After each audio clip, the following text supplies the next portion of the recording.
Hello YouTube and welcome to Total War Attila, where I'm going to be talking today about the Danes.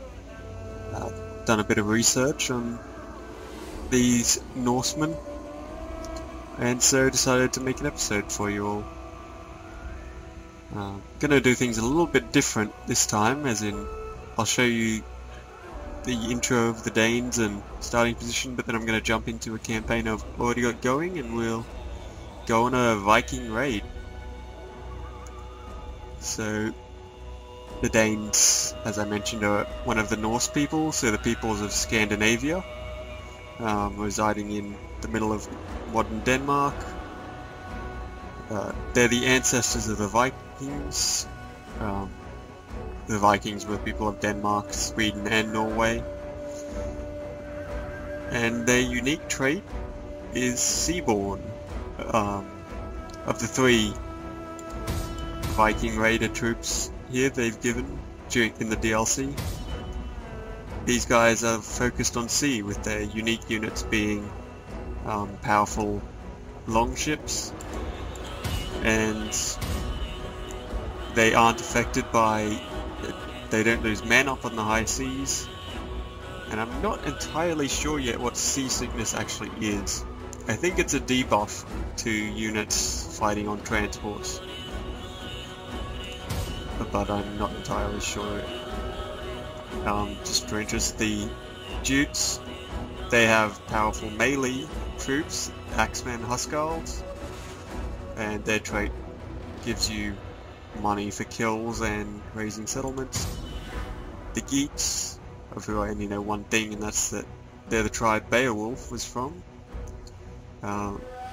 They have a spearman unit, mid-tier, and they get extra morale during winter, and they're immune to attrition from snow, which I reckon would make them kind of interesting to play in campaign, but I haven't tried anything with them yet. Anyway, let's get into the intro video for the Danes.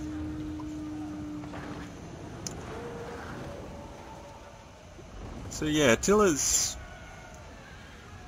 it's a good game, I'll give it that much. In terms of the actual interface and AI, it's an improvement. The campaign is certainly fun. Rome was weak. But it has a bit of issue with unit variety, I feel. The tribes grew in strength and number. Their roots went deep, and they felt the earth's blood pounding through the land. But their borders were threatened, for a great storm raged in the east.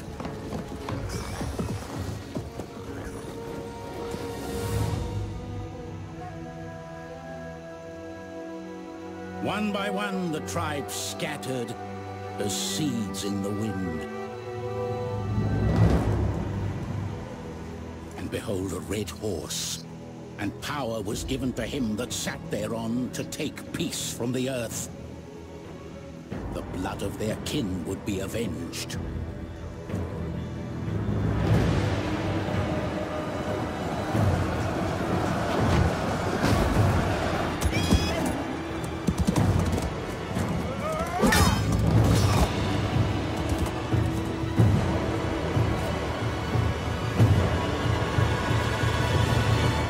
Great hunters, they tempered their blades in Roman blood, and saw their once mighty walls reduced to dust. They made ready for war.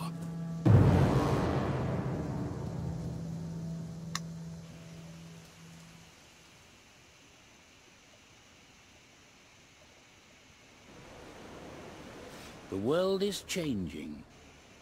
A lasting cold creeps from the north, and you must seek opportunities south of your homelands if you are to survive and prosper.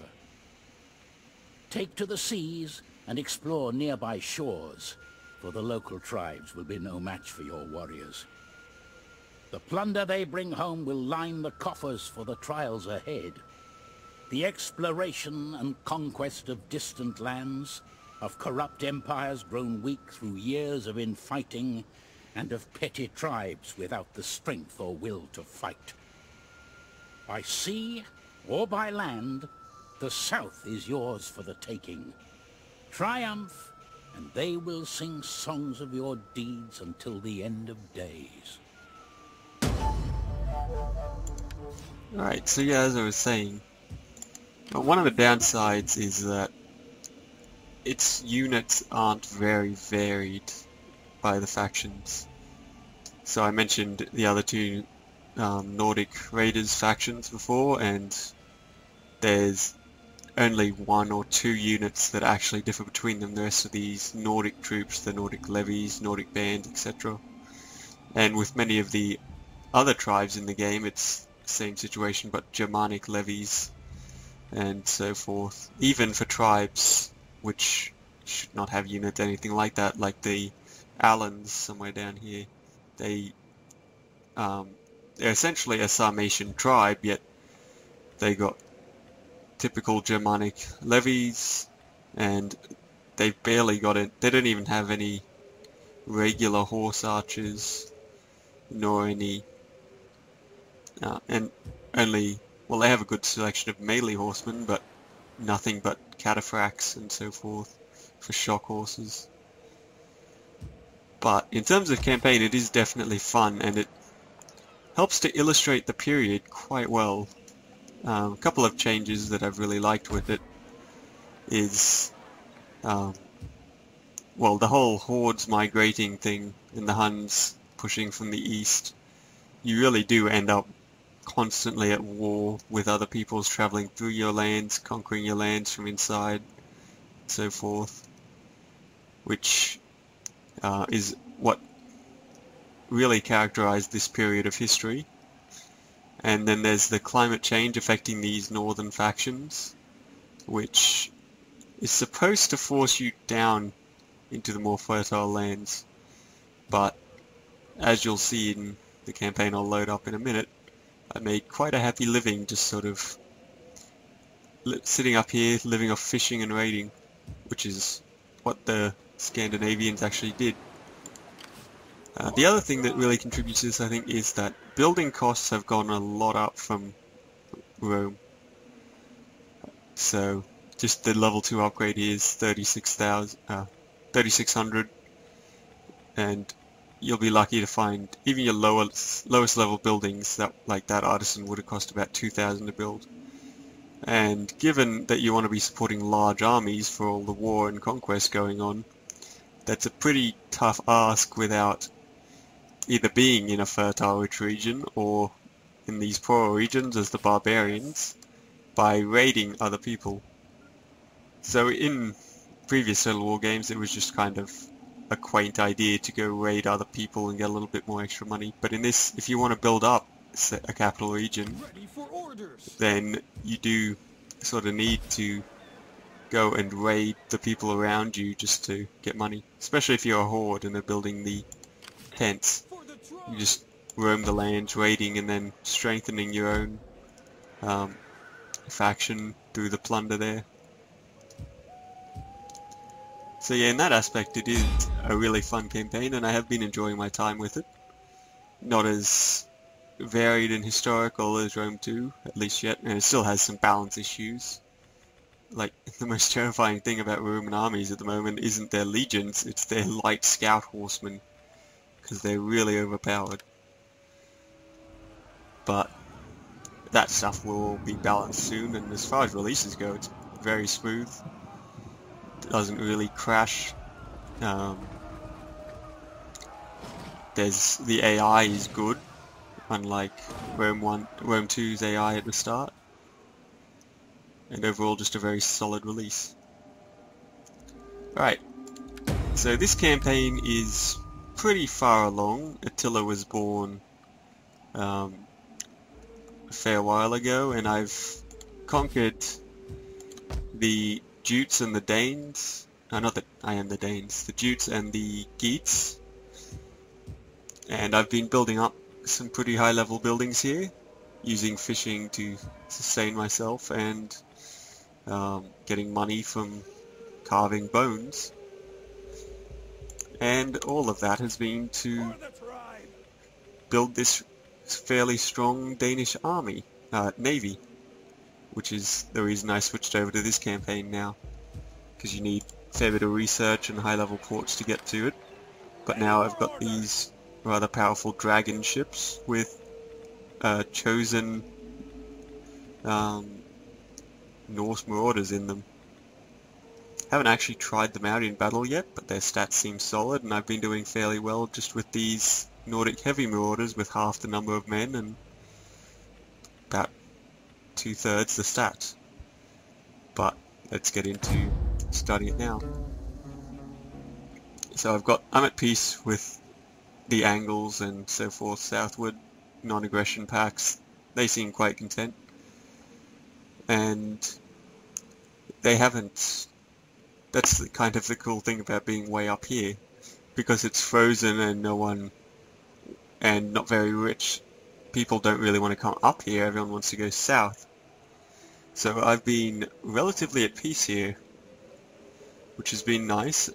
And it's actually something that happened to the Scandinavian kingdoms up here. These Dark Ages, that were a period of chaos and decline for most regions, were sort of a golden age for these Peace, honestly for the Scandinavians up here, because they were sort of left alone, and so peace and stability in a time of instability brings a certain amount of advancement and wealth to it. That's sort of in Athens, for example, that's one of the things that contributed to the rise of Athens. It was a stable province during the Greek Dark Ages, and so it grew from immigrants and exchange of ideas and wealth to become the power that it became. And the Scandinavians up here did similar, though they were never really peaceful. They'd sort of always been raiders up here, and so plundered the Romans and so forth at the time, with it really picking up in about 300 years from now, when the Vikings per se were created. Well, not created, they became more known to the world and started their raids, especially along Britain, but also along modern Netherlands and Belgium, sort of around here, and even a bit down into France, modern France, which was owned by the Franks at the time. So yeah, the peoples of Scandinavia had been living in the area for quite a while. It's thought that there were people there before the Ice Age, before the most recent Ice Age, but they sort of got wiped out during that.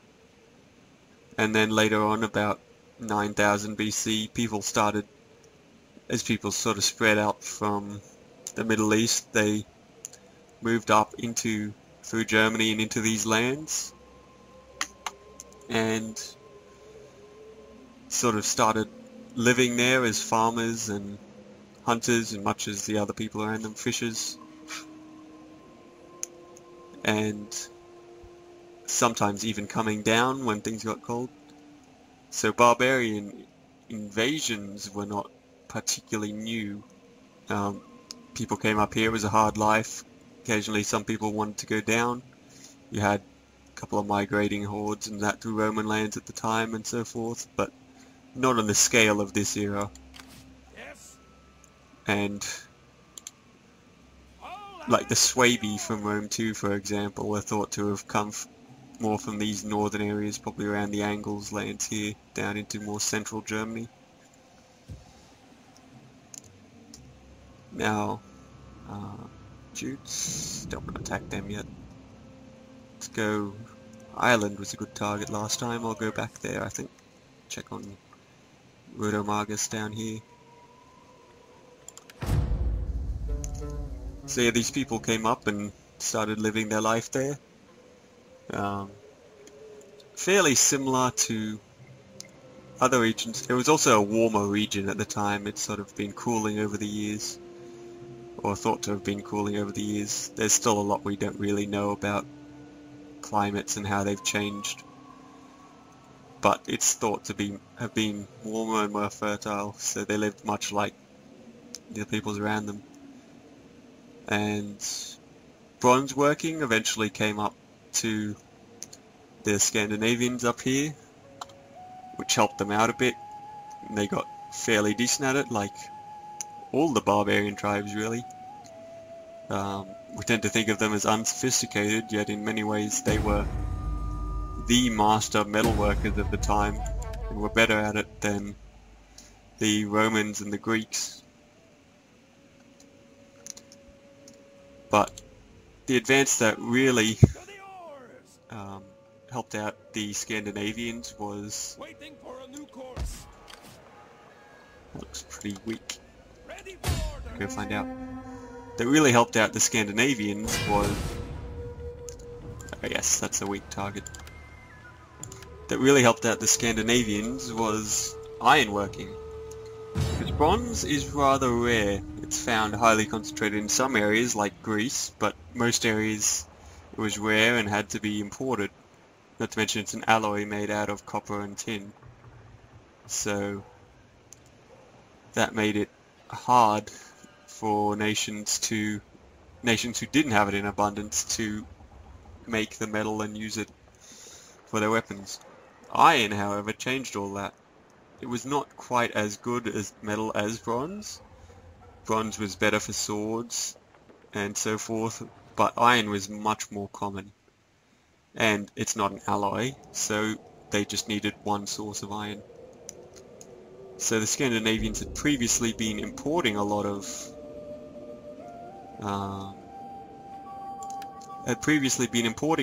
bronze, which was costly, but then ironworking, they worked out how it was discovered, and Scandinavia has a lot of iron. So all of a sudden, they went from having no resources to having a lot of resources.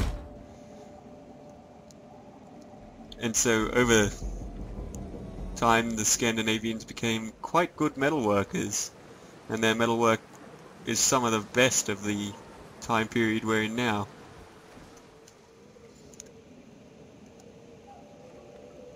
Right. Looks like that will be a good beach to go on. Arrow towers are just devastating, but it doesn't look like I'm going to avoid them. Guess I just land up here and hope for the best. I'll put these guys can land inside the port.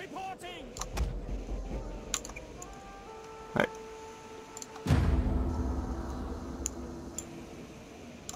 The other big advantage that the Scandinavians of this... Oh, they're going to take all my slots. Oh well. The other big advantage that the Scandinavians had was their rather innovative ship designs here. So... The enemy should know when the odds are hopeless.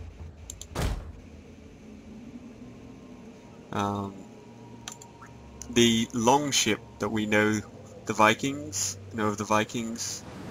this characteristic design, was very unique for the time and very versatile, which was its main advantage. See, this ship was simple to build, just long planks over a floor. You could cut hole, like build little indents in the water in here to have cargo near the mast.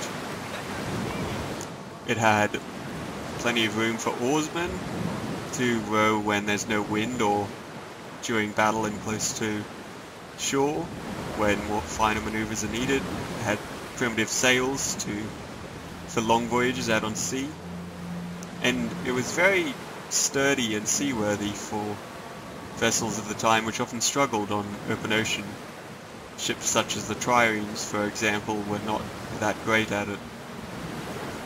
And the other big advantage for the Vikings was that these ships, one, they were broad and could hold quite a few men, and two, they were very shallow draught, so the bottom of the boat did not go very far beneath the water, which meant that these ships could operate in very shallow waters.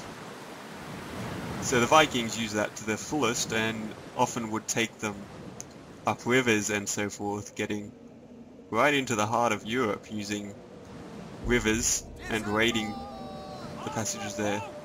These ships were also symmetrical from one end to the other, so they could easily be pulled back offshore for quick raids and so forth.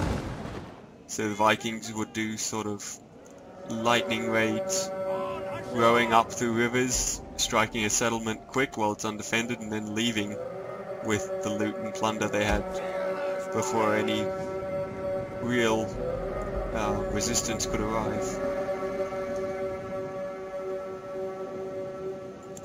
Right. You guys rush up there. The other half of you up here. I don't know where they're all running to. Okay, and here comes the orders. What do they actually look like? These ships came in several different sizes, as you sort of see here. I've got my dragon ships, which were larger, carrying about 100 men, and the smaller, narrower ones here, carrying about 50, which is fairly accurate. They probably carried about 10 less men than that in real life, but that's not as good gameplay-wise.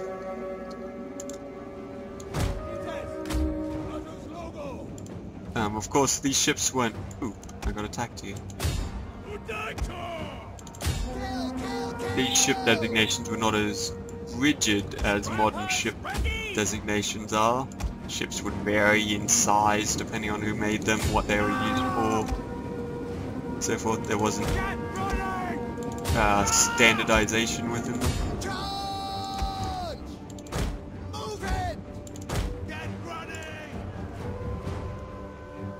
Yeah, this is what I mean about cavalry. It's devastated my unit, and it's only now starting to take its own damage, and that's a scout troop.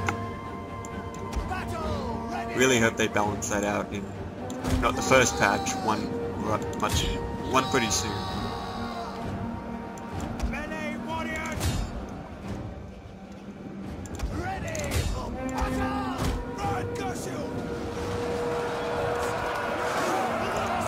Viking culture, I mentioned that they were raiders long before the Viking period, and they definitely were a warlike people, but there's a lot to it that's sort of been misconstrued due to our records being from their enemies. So the Viking culture was very much driven, like our own modern culture, by a desire for freedom, wealth, and fame. And that's what often drew a lot of these raids. This isn't quite the cape I thought it was going to be. So the men... the fame was the big driving force for it, and men wanted their names to live forever, to achieve a sort of immortality through deeds, having their deeds spoken of and remembered. So that led them to do a great deal of... two of the most respected things were long sea voyages, discovering new lands, and military conquests, or successful raids and so forth. But other things were also respected, such as trading, scholarly... actually I don't know much about scholarly pursuits, but the Vikings were actually quite literate. They developed their own writing, According to this game, it was the Danes that sort of first developed runes, though I don't know enough about them to know if that's true or not. But they were fairly literate, and their writing system was very simple, and didn't really have any proper grammar or anything such as that. But it was definitely functional, and they had written records and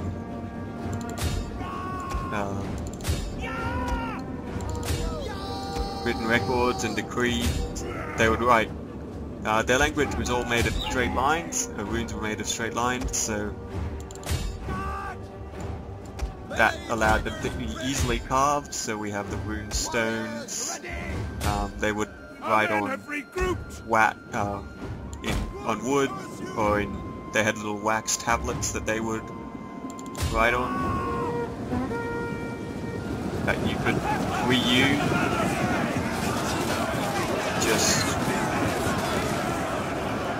Just erase the wax and then write on it again next time. Wow, those guys wrapped those fights up quick. The men are running! Stand and fight, damn you!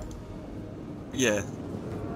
Anyway, got a bit sidetracked with the writing there. So point being, Vikings weren't mindless brutes. They were intelligent, they had their own scholars and so forth back at home, and their own culture back at home. But they also had whole lots of young men out seeking fame and fortune. See, wealth on its own is not really a source of too much fame. Just think of it like today.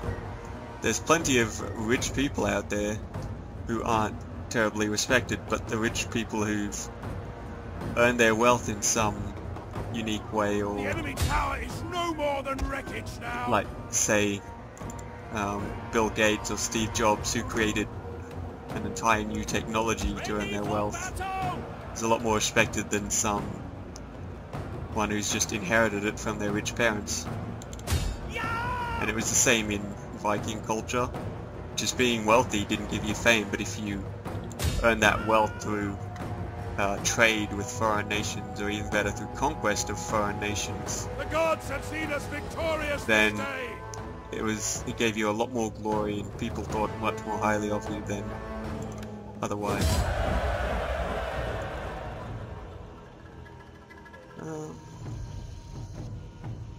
Sure, I'll save that. Danes Gauls 1. I like watching these sometimes, so I can watch it from the men's point of view. Total War games have some pretty nice up-close combat that you pretty much never get to see while commanding. So yeah, Vikings' pursuit for fame and fortune drove them to distant shores, and then they'd come back with the tales of their exploits and seek to live forever, and live comfortably forever too, as extra gold would help them to do.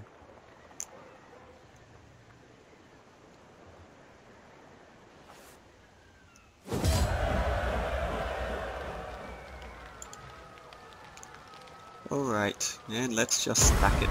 The sea There you go. beckons. Fleet ready! Yeah, took a lot of damage on some ships there, but others are fine. Steady as we go! So one other thing I'll mention about the Vikings before wrapping this episode up is just how they navigated. So obviously they're up in this, well, it's a much bigger corner of the world than it looks like here. This is just Denmark pretty much. You've got Norway up here, Sweden up there. I think that's sort of how it works. Sweden's on the bottom, Norway's up the top. But they would travel quite frequently around here. They had bases up in the Orkney Islands up here. That's probably them there.